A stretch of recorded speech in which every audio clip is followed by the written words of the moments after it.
हाँ जी, 11th class students, जैसा कि हमने जर्नल की पहली वीडियो में डिस्कस किया था, हमने सारी जर्नल एंट्री प्लानिंग सीखी, गुड्स की, एसेट्स की, हमने ट्रेड डिस्काउंट के बारे में, कैश डिस्काउंट के बारे में, उनका कंबाइन इफ़ेक्ट, हर चीज़ हमने देखी।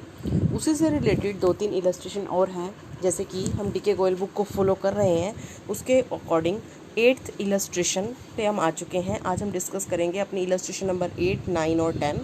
ठीक है, 8th इलस्ट्रेशन भी मिक्सचर ही है ट्रेड डिस्काउंट और कैश डिस्काउंट का। अभी तक आपको काफ़ी पॉइंट क्लियर हो गए होंगे, फिर भी आप ध्यान से इसको देखें, थोड़ा और क्लैरिटी हो जाएगी आपको।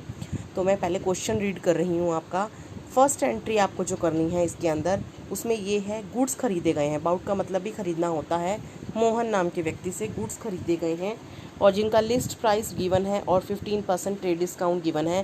ट्रेड डिस्काउंट का नाम सुनते ही क्लियर हो जाता है कि ये ट्रेड डिस्काउंट है जिसको हम एंट्री में शो नहीं करते, सिर्फ अमाउंट में से रिड्यूस करते हैं। और ये कैलकुलेट भी किस पे होता है? लिस्ट प्राइस पे कैलकुलेट होता है। तो इसका सॉल्यूशन हम साथ साथ देखेंगे कि सॉल्यूशन कैसे करना है हमको। इसका सॉल्यूशन,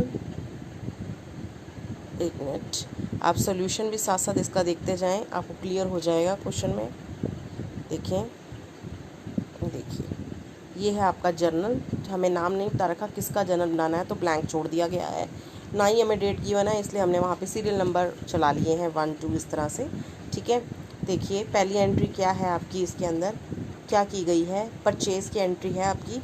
ठीक है, परचेज़ किया गया है और मोहन से वहाँ कैश शब्द नहीं था, इसलिए हमने मान लिया ये उधार की ट्रांजैक्शन है, क्रेडिट की ट्रांजैक्शन है। तो इसमें जब गुड्स को ख़रीदते हैं तो आपको पता है परचेज़ अकाउंट आता है और परचेज़ अकाउंट हमेशा डेबिट होता है। और आपने गुड्स कैश में नहीं खरीदे, उधार में ख़रीदे हैं। मोहन नाम का व्यक्ति है, वो गुड्स आपको देने वाला है, गिवर है। गिवर क्या होगा? क्रेडिट होगा।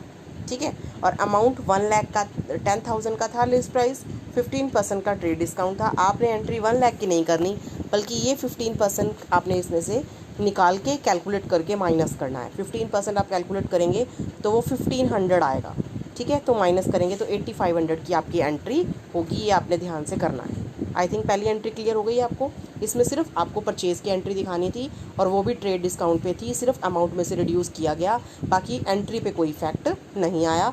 नरेशन में आपने मेंशन कर दिया। अब देखते हैं इसका सेकेंड एंट्री क्या है। सेकेंड एंट्री में लिखा है कि settle the account of Mohan. Mohan के अकाउंट को सेटल कीजिए। सेटल का मतलब होता है निपटारा कीजिए, उसको पेमेंट कीजिए बाय पेइंग कैश। कैश दे दीजिए अंडर अ डिस्काउंट ऑफ 4%। अब इस डिस्काउंट के नाम के साथ ट्रेड डिस्काउंट नहीं लिखा, तो ऑटोमेटिक है कि जो ट्रेड डिस्काउंट नहीं लिखा हुआ, अगर उसके अलावा वाला डिस्काउंट है तो वो कैश डिस्काउंट है। कैश डिस्काउंट आपको मिल भी सकता है और बिजनेसमैन को मिलता भी है और बिजनेसमैन देता भी है। ठीक है, अब मोहन नाम के व्यक्ति को जब पेमेंट करनी है, वो कह रहा है कैश दे दो और डिस्काउंट ले लो उससे 4%, यानी डिस्काउंट मिलेगा हमें 4%। अब देखिए एंट्री के अंदर, आप सबसे पहले तो आप ये देखिए कि मोहन को आपने देना कितना था। 8500 आपने पिछली एंट्री में देखा कि 8500 देना है। इसके ऊपर 5% रिड्यूस करके आपने पेमेंट करनी है। ठीक है, अब 8500 का आप 5% निकालेंगे, वो कितना आएगा पहले तो आप वो देखेंगे। ठीक है, कितना आया? 340 रुपीज़ आएगा आपका। 340 रुपये कम देने हैं उसको, यानी डिस्काउंट मिल गया आपको। ये आपने काट लेना है, 8500 में से 340 रुपीज़ काट के लेना है। तो ये डिस्काउंट आपको क्या हो गया? रिसीव हो गया, मिल गया, आपकी इनकम हो गई। इनकम क्या होती है? हमेशा क्रेडिट होती है। डिस्काउंट रिसीव क्रेडिट, और कैश जा रही है इसलिए कैश क्या होगी? क्रेडिट होगी। और मोहन रिसीव करने वाला है कैश को, रिसीवर डेबिट हो गया। और एक तरीका और भी बताया था, जहाँ कैश जाती है डिस्काउंट कैश वाला वहीं जाता है। ठीक है ना, कैश क्रेडिट हो रही है तो डिस्काउंट भी क्रेडिट होगा। अब अमाउंट कैसे लिखेंगे? जितनी कैश आप देंगे डिस्काउंट माइनस करने के बाद 8160, और जितना डिस्काउंट होगा 340, तो टोटल मिला के कितना देना था? 8500। तो इस तरह से आपका कैलकुलेट किया जाएगा। ये चीज़ सारी वर्किंग में दिखाई जाएगी। मैं भी आपको वर्किंग भी दिखा देती हूँ, और वर्किंग इंपॉर्टेंट है। जब भी आप कोई क्वेश्चन करेंगे तो उसके साथ उसकी वर्किंग इंपॉर्टेंट है। वर्किंग के मार्क्स होते हैं पेपर में, इसलिए वर्किंग करनी ज़रूरी होती है। ठीक है, अब देखिए ये आपकी वर्किंग इन्होंने इस क्वेश्चन में नहीं दिखा रखी है, तो जो मैंने आपको बताया उसके अकॉर्डिंग ही आप कर लेंगे। ठीक है, अब बढ़ते हैं अगली एंट्री की तरफ। अगली एंट्री में क्या होगा आपका? अगली एंट्री जो हमें करनी है वो देखते हैं। तीसरी एंट्री में क्या है, इसमें भी गुड्स खरीदे गए हैं for cash of list price 50,000, जिसका लिस्ट प्राइस कितना था 50,000 था। कितना था 50,000, ठीक है। और ट्रेड डिस्काउंट कितना है 20% का ट्रेड डिस्काउंट है, और कैश डिस्काउंट कितना है 5%। अब बेटा अभी तक जो क्वेश्चन किए, जैसे एक एंट्री में खरीदते वक्त ट्रेड डिस्काउंट था, पेमेंट करते वक्त कैश डिस्काउंट था। अब एक ही एंट्री के अंदर उसने ट्रेड डिस्काउंट भी इसी में बोल दिया और कैश डिस्काउंट में इसी में बोल दिया, यानी एक ही बार में करना है। जो आपने 2 एंट्रियों में किया वैसा काम आपको एक ही एंट्री में करना है। तो इसको कैसे करेंगे, ट्रेड डिस्काउंट किस पे कैलकुलेट होगा, लिस्ट प्राइस पे। लिस्ट प्राइस आपको गिवन है 50,000। पहला काम तो ये होगा, जब भी दोनों डिस्काउंट इकट्ठे आ जाते हैं तो पहले किसको डील करते हैं, ट्रेड डिस्काउंट को नंबर 1 पे ट्रीट करते हैं। वो रिड्यूस करने के बाद जो कैश देनी होती है या मिलनी होती है उस पर कैश डिस्काउंट कैलकुलेट होता है। इसका आप सॉल्यूशन में देखेंगे। ये देखिए आपकी एंट्री, सबसे पहले आप परचेज़ करेंगे, परचेज़ कर रहे हैं तो परचेज़ को डेबिट करेंगे और कैश जाएगी। इस क्वेश्चन में कैश भी है ना, उसी एंट्री के अंदर कैश डिस्काउंट लिखा है, तो जब आपने माल परचेज़ किया है तो कैश तो जाएगी और डिस्काउंट आपको मिलेगा, डिस्काउंट रिसीव्ड है वो क्रेडिट हो गया। देखिए लिस्ट प्राइस कितना था, ये है वर्किंग नोट, इन्होंने इसी में बना रखा है। लिस्ट प्राइस 50,000, उस पर 20% का ट्रेड डिस्काउंट आपने कैलकुलेट कर लिया, यानी आपको एंट्री में कितना अमाउंट लिखना है 40। लिस्ट प्राइस को एंट्री में नहीं लिखते हैं, कहीं पे भी लिस्ट प्राइस दिया हो, टीडी दिया हो तो टीडी माइनस करने के बाद जो आता है वो अमाउंट आता है, यानी आपको 40,000 से एंट्री देनी है परचेज़ की। अब इस 40,000 पे भी 5% का कैश डिस्काउंट है, तो 5% कैलकुलेट करोगे 2,000 आएगा, यानी आपको कितनी कैश देनी है 38। 40 यहाँ पे है, 38 की कैश दे दी, बाकी 2,000 बच गया, वो है आपका डिस्काउंट रिसीव। तो इस तरह से ये वर्किंग आपको करके दिखानी है, ठीक है। तो इस वर्किंग के मार्क्स होते हैं, बार बार बता रही हूँ, जब भी ट्रेड डिस्काउंट और कैश डिस्काउंट इकट्ठे आएंगे तो पहले ट्रेड डिस्काउंट आप लेस कर लेंगे लिस्ट प्राइस में से, उसके बाद जितना अमाउंट रिमेनिंग बचेगा कैश डिस्काउंट उसके ऊपर कैलकुलेट किया जाए, ठीक है। उसके बाद लास्ट एक एंट्री बची है इसमें, वो क्या है लास्ट एंट्री, इसमें ये तो थी जैसे हमने करी किस चीज़ की एंट्री, परचेज़ की एंट्री थी, बाउट मतलब परचेज़ करना।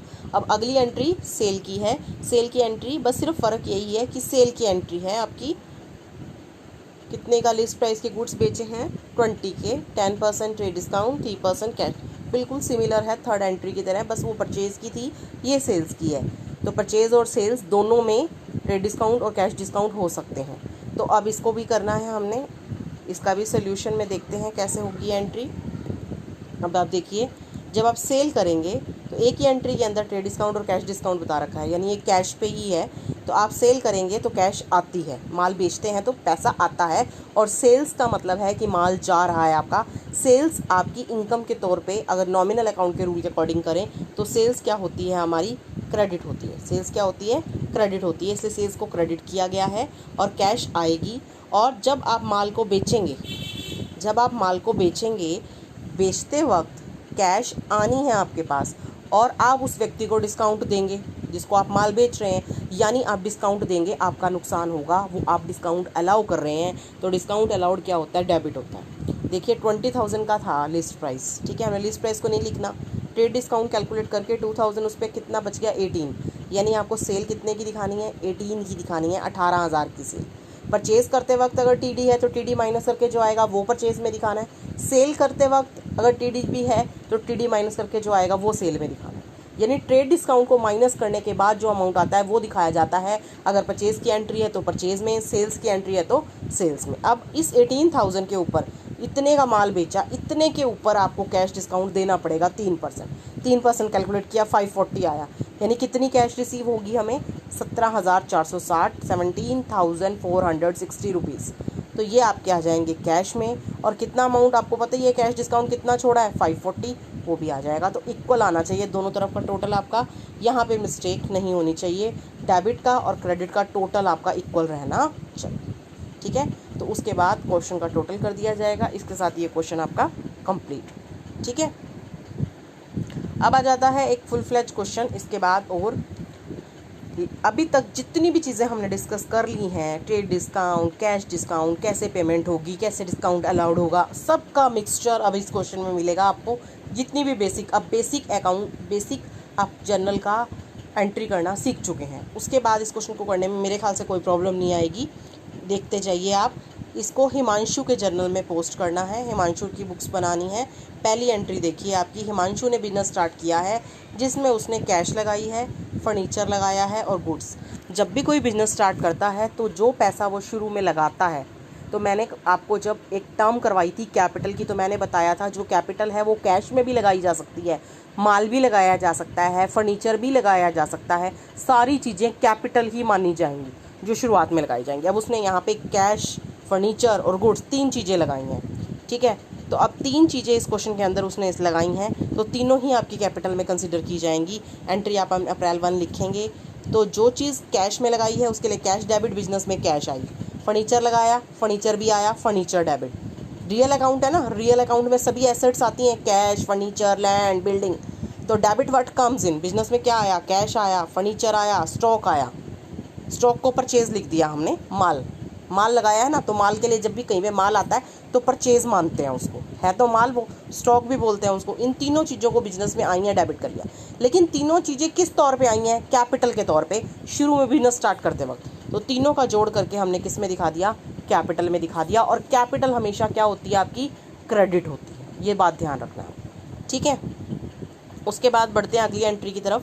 अगली एंट्री क्या है आपकी, अगली एंट्री में है 4 तारीख को आपने माल को बेचा है, और माल जो बेचा है प्रताप नाम के व्यक्ति को बेचा है, और उसका लिस्ट प्राइस कितना था, लिस्ट प्राइस था 20,000, ट्रेड डिस्काउंट था 10%। अब फिर सिंपल सेल की एंट्री है, सेल की एंट्री में ट्रेड डिस्काउंट है, तो मैंने आपको बताया है अगर परचेज या सेल की एंट्री में ट्रेड डिस्काउंट होता है वो माइनस करके आपको परचेज और सेल में दिखाना होता है। अब 20,000 का 10% आप कैलकुलेट करेंगे, 2,000 आएगा आपका। 20,000 का 10% कैलकुलेट करके 2,000 आएगा। तो इसमें आप सेल कितने की दिखाएंगे, 18,000 की दिखाएंगे इस एंट्री में। ये ध्यान रखना, आपका ट्रेड डिस्काउंट इसमें से माइनस हो जाएगा। सेल की एंट्री है, कहीं कैश शब्द इस्तेमाल नहीं किया गया, तो ये मान लिया जाएगा ये उधार की एंट्री है। तो सेल्स क्रेडिट होती है। सेल किसको की गई है, प्रताप को की गई है। प्रताप गुड्स को रिसीव करने वाला है, रिसीवर है, तो प्रताप को डेबिट करेंगे। टू सेल्स आप एंट्री में दिखाएंगे, प्रताप टू सेल्स, और अमाउंट कितना आया 18,000। 20 ना लिख के ट्रेड डिस्काउंट माइनस करने के बाद जो अमाउंट आएगा वो इसमें लिखा जाएगा, ठीक है। उसके बाद बढ़ते हैं अगली एंट्री की तरफ।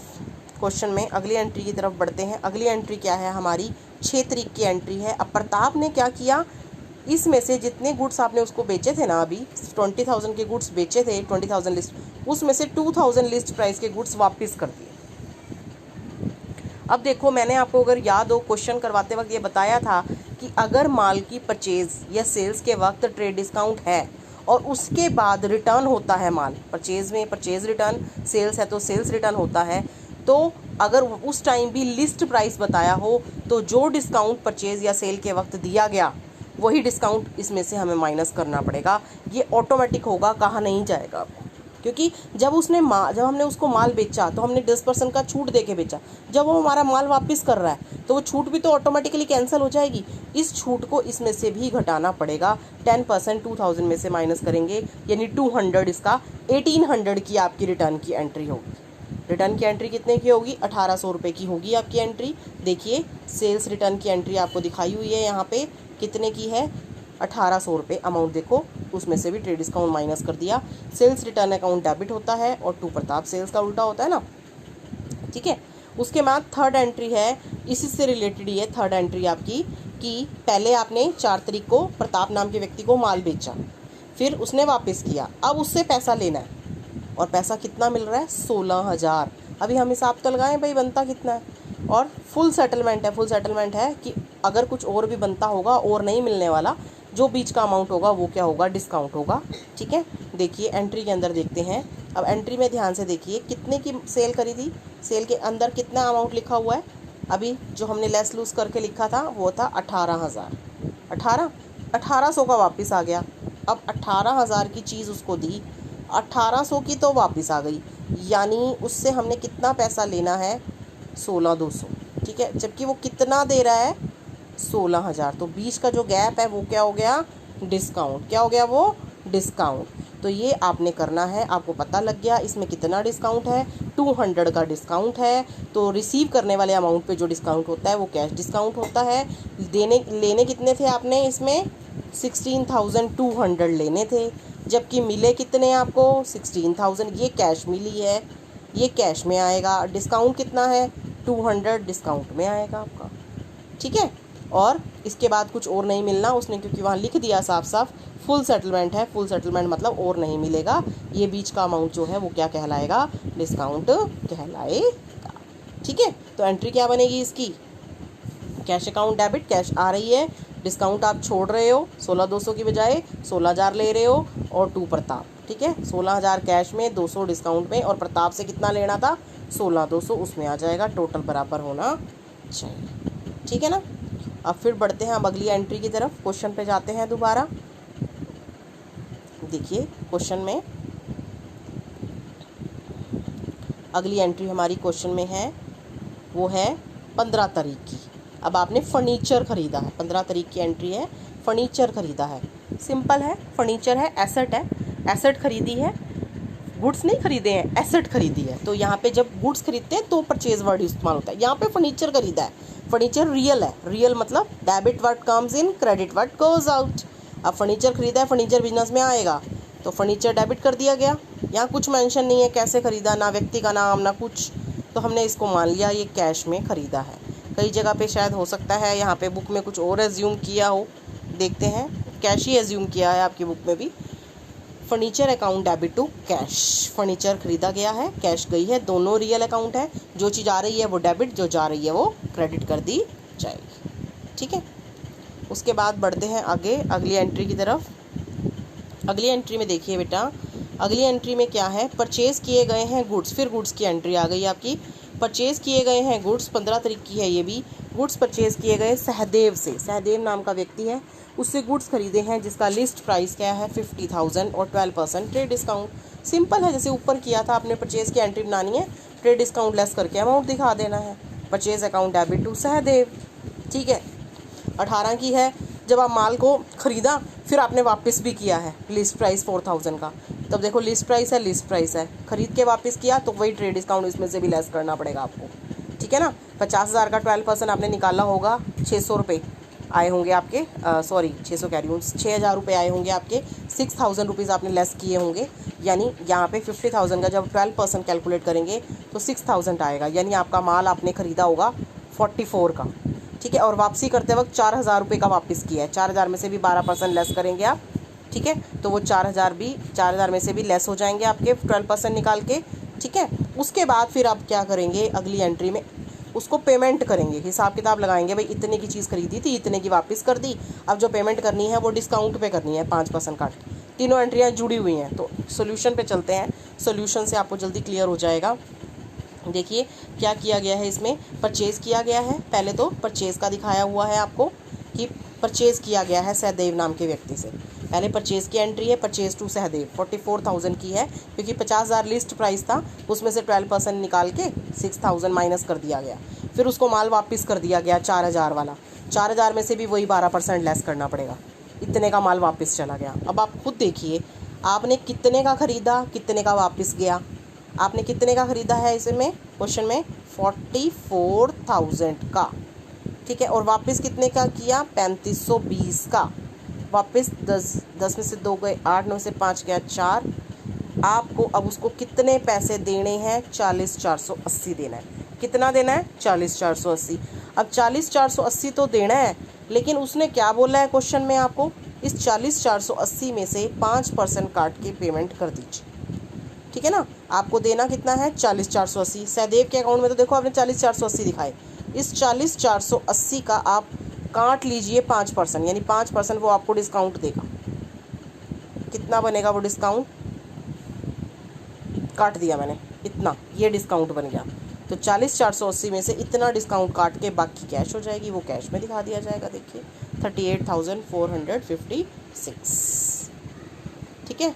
अब तो बहुत अच्छी तरह से ये क्लियर हो गया होगा, काफ़ी बार डिस्कस हो गया, हर क्वेश्चन में ये तो पूछा ही जाता है पॉइंट, तो आपको ये ध्यान रखना है, ठीक है। बच्चे क्या गलती करते हैं, जो एंट्री परचेज़ के टाइम पे ट्रेड डिस्काउंट है उसको इसमें माइनस करना भूल जाते हैं रिटर्न वाली में, तो ये चीज़ आपको ध्यान में रखनी है कि इसको अपने आप ही करना है क्वेश्चन में, चाहे कहा जाए चाहे आपको ना कहा जाए। क्वेश्चन पे चलते हैं दोबारा, अगली एंट्री क्या है, 21 तारीख की एंट्री है अगली आपकी। 21 तारीख की एंट्री में क्या कहा गया कि गुड्स बेचे गए हैं किसको किसको, आकृति को और शिक्षा को, दो व्यक्तियों को गुड्स बेचे गए हैं। आकृति और शिखा नाम के दो लड़कियां हैं या जो भी फीमेल्स हैं, उनको माल बेचा गया है। ठीक है, सिंपली सेल की एंट्री दिखानी है आपको। यहाँ कुछ नहीं बताया कैश में है कि नहीं, तो इसका मतलब आपने सिर्फ सेल की एंट्री दिखानी है। सेल्स क्रेडिट होता है और इसमें ये नहीं बताया हुआ है कि कैश में है तो हम उधार की मानेंगे। तो आकृति और शिखा को हम डेबिट करेंगे क्योंकि वो गुड्स को रिसीव करने वाली हैं टू सेल्स। ये हमारी एंट्री होगी। अलग अलग करें चाहे इकट्ठी करें वो आपकी मर्ज़ी है। ठीक है, आप अलग अलग भी एंट्री बना सकते हैं और इकट्ठी भी एंट्री बना सकते हैं। ये देखिए इसके अंदर इकट्ठी एंट्री बनाई गई है। आकृति और शिखा दोनों को डेबिट करके टू सेल्स, जितनी आकृति में शिखा को, दोनों का जोड़ आपका सेल्स में आ गया। ठीक है, ये माल आपने बेचा है। उसके बाद क्या हुआ है, पेमेंट कैसे आई है। जो फर्स्ट थी ना आकृति जिसको 20,000 का माल बेचा था, उसने हमें 19,600 रुपये दिए हैं और फुल सेटलमेंट कर दी है। और नहीं देगी वो, फुल सेटलमेंट का मतलब है पूरा कंप्लीट कर दिया अपना हिसाब किताब और नहीं देने वाली।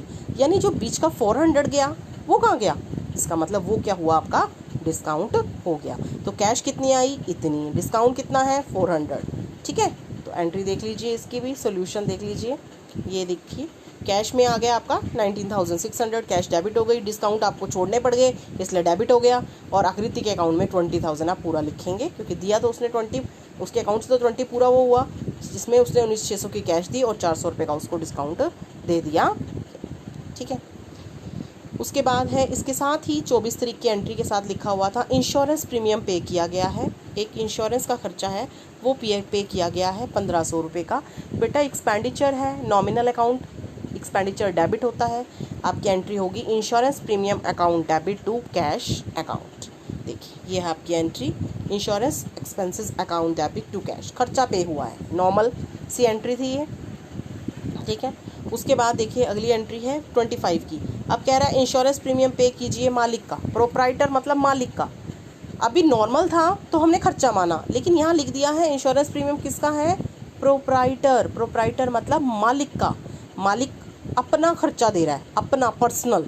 जब अपना पर्सनल खर्चा होता है तो उसको क्या बोलते हैं, उसको ड्राइंग बोला जाता है। तो उसकी एंट्री क्या होगी, ड्राइंग अकाउंट डेबिट होगा। ड्राइंग हमेशा डेबिट होती है आपकी और कैश जाएगी इसलिए टू कैश अकाउंट। ठीक है, उसके बाद नेक्स्ट है आपका दोबारा से आगे और एक परचेज़ की एंट्री आ चुकी है आपकी 26 तारीख की।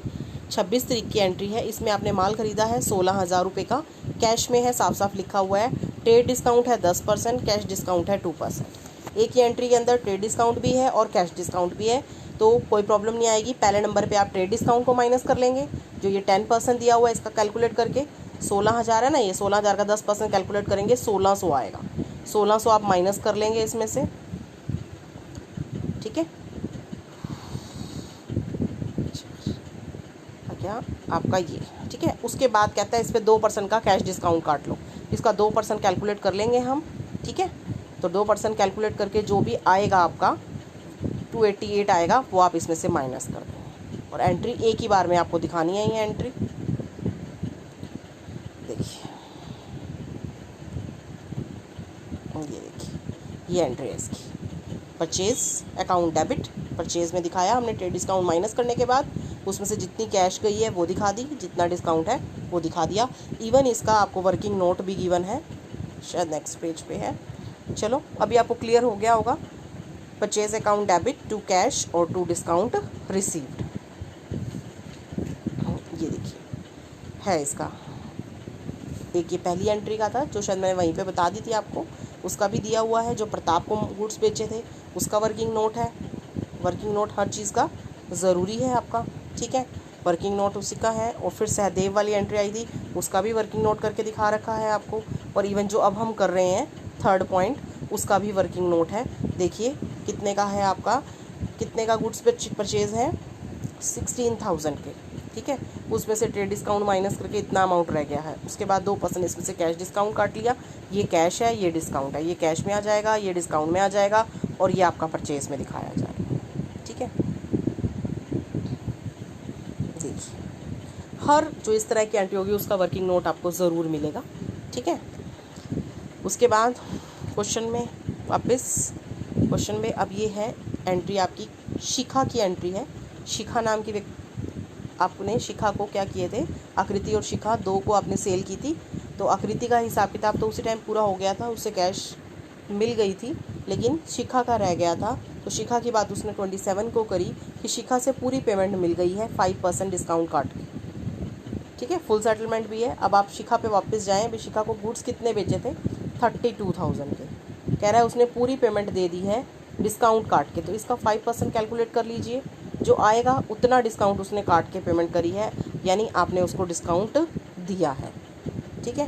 देखिए, cash account debit, discount account debit to Shikha. Shikha में आपने पूरा दिखाया, इसके ऊपर आपने कैलकुलेट किया तो वो 1600 आया, बाकी पैसा उसने दे दिया, ठीक है। उसके बाद है आपका अगली एंट्री 28 की। इसमें क्या है, 28 की एंट्री में आपका एडवर्टाइजमेंट का है, खर्चा है एडवर्टाइजमेंट का, सैलरी का, रेंट का। एक ही डेट पे 3 खर्चे हुए हैं। जब कभी ऐसा होता है कि एक ही डेट पे 3 खर्चे होते हैं तो आप उसकी एक ही एंट्री बना सकते हैं, ठीक है। उसको कंपाउंड एंट्री भी कह देते हैं हम। तो इसकी एंट्री क्या बनेगी आपकी, कंपाउंड एंट्री बना सकते हैं आप, एक ही एंट्री से इसको दिखा सकते हैं। देखिए, एडवर्टाइजमेंट अकाउंट डेबिट किया गया है, एडवर्टाइजमेंट डेबिट किया गया, सैलरी डेबिट किया गया, रेंट डेबिट किया गया, तीनों को डेबिट कर दिया हमने एक ही एंट्री के अंदर, क्योंकि तीनों खर्चे थे, तीनों डेबिट करके, और कैश तीनों के लिए देनी है तो एक ही बार कैश अकाउंट लिख के इन तीनों का टोटल उसमें लिख दिया गया है, ठीक है। उसके अलावा एक लास्ट एंट्री आपकी क्वेश्चन में और बची है, वो है कमीशन रिसीव हुआ है। कमीशन रिसीव हुआ है, जब कोई इस तरह होता है कि आपको कोई कमीशन रिसीव होता है, मतलब रिसीव हो रहा है, तो वो क्या होती है, आपकी इनकम होती है, और इनकम क्या होती है, क्रेडिट होती है। इसकी एंट्री होगी आपकी cash account debit to commission account. Cash आएगी इसके बदले में, ठीक है, और कमीशन इनकम है, इसलिए कमीशन को क्रेडिट कर दिया गया है। तो इस तरह से क्वेश्चंस आपके किए जाएंगे सारे। कहीं पे भी आपको कोई डाउट हो तो आप पूछ सकते हैं, ठीक है। और ये आपको सारे वर्किंग नोट भी गिवन है, हर चीज़ के वर्किंग नोट भी आपके मिल जाएंगे आपको। इसके हर क्वेश्चन के नीचे वर्किंग नोट होते हैं और आपको भी प्रिपेयर करने होते हैं। इसके साथ ही बढ़ते हैं आगे, एक और इलस्ट्रेशन को डिस्कस करें। इसमें नॉर्मली 2 ही एंट्री हैं, बस सिंपल सी 2 एंट्रीज़ हैं। थोड़ा सा एंट्रीज़ को इन्होंने कंबाइन किया है। क्या है इसके अंदर, आपको बताया गया है इसके अंदर कि आपने माल बेचा है हर्ष नाम के व्यक्ति को, माल है 50,000 रुपये का, इसके ऊपर 20% का ट्रेड डिस्काउंट है, ठीक है, और 5% का कैश डिस्काउंट है। दोनों डिस्काउंट बता दिए गए हैं। और एक चीज़ और इसमें एक्स्ट्रा बताई गई है जो अभी तक क्वेश्चंस में नहीं आई थी, वो क्या बताई गई है कि हर्ष ने ना, जो हर्ष नाम का व्यक्ति है, जब हमने उसको गुड्स बेचे, इसने सिर्फ 40% की पेमेंट करी इमीडिएटली, का मतलब होता है उसी टाइम, यानी सारी पेमेंट नहीं करी, सिर्फ 40% की पेमेंट करी। और वो भी कैसे करी, बैंक का उसने हमें एक चेक दिया, ठीक है।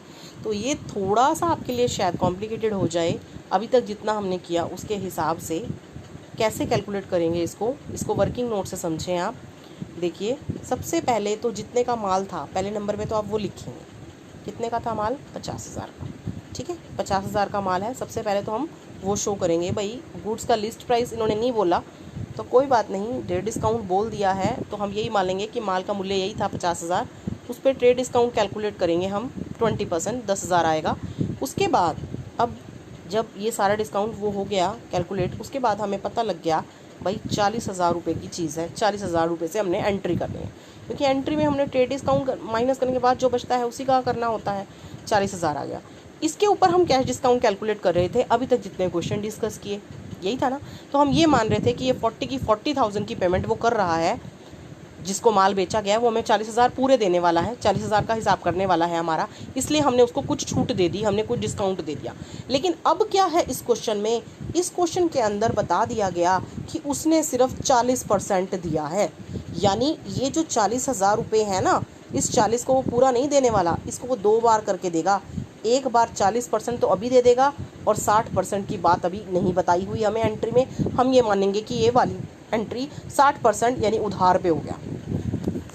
कैश पे कितना हुआ, सिर्फ 40%। और एक बात आपको ध्यान रखनी है, कैश डिस्काउंट तभी मिलता है जब कैश मिलती है या जाती है। तो कैश तो सिर्फ 40% मिल रही है, तो डिस्काउंट भी उसी अमाउंट पे कैलकुलेट आपका होगा, ठीक है, किस पे, 40% पे। तो इस 40,000 का पहले हम 40% निकाल लेते हैं, अलग कर लेते हैं। वो क्या है आपका, ये रहा 40% आपने कैलकुलेट किया, कितना आया 16,000। सिर्फ 16,000 देने वाला है, तो डिस्काउंट भी इसी 16,000 पे 5% कैलकुलेट होगा 800, यानी कितना मिलेगा हमें, कितना मिलेगा 15,200 हमें मिलेगा इसके अंदर।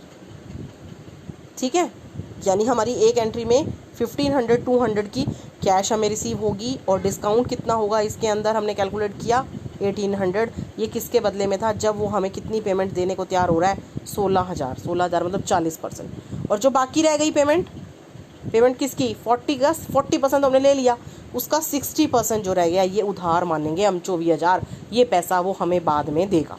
ये चीज़ क्लियर हुई। अब इसको एंट्री में देखो कैसे पोस्ट किया गया है। एंट्री के अंदर देखो कितनी कैश आनी है हमारे पास, मैंने मिटो दिया इसको, आप एक बार दोबारा देख लीजिए कितनी कैश आनी है 15,200 की कैश।